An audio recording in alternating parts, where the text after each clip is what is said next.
You're about to hear a quick live audio clip of me disclosing some information about my past. And I want you to ask yourself this question. Why did Craig share that with his audience? Ready? Here it goes.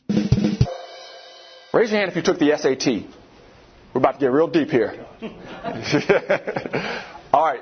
Do you know any people who got close to maybe an 800 on the math portion of the SAT? My son. Is that right? Wow. Well, let me tell you about me in a second. You ever have anybody come close to the 800 on the reading comprehension portion of the SAT? You? All right. Well, let me tell you. I got a 730 on the entire SAT. She's looking at me like, and we're listening to him? Second time I took it, I got an 890. People say, Craig, that's not that good. You might not do that well in college. I graduated as an academic All-American and the top scholar athlete for my university. Welcome back. So, do you have an answer to why I shared my dismal SAT score? It's because I know a very simple yet neglected truth about public speaking. Here it is. When you lift yourself up, you let your audience down. Let me say that again. When you lift yourself up, you let your audience down. The quickest way to connect with your audience is to share your failures and flaws. But that's not what most speakers do, is it? No, they share the opposite. In the name of establishing credibility, they only share their victories. Well, they need to share their failures and flaws too. You can also share your firsts and your frustrations and your fears. Think about it.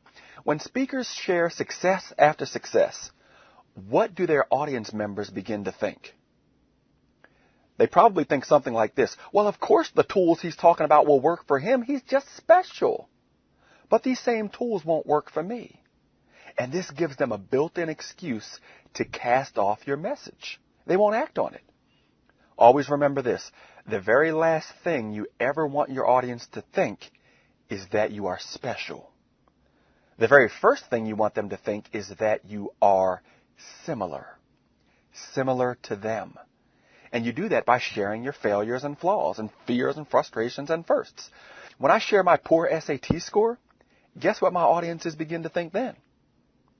They say, first of all, they take me off of any intellectual pedestal they might have put me on. But then they also think, hey, if these tools work for him, surely they'll work for me. And that's exactly what I want them to think, because then they'll take action on my message. They believe in the tools. So as a speaker, your job is to put the process, not the person, on a pedestal.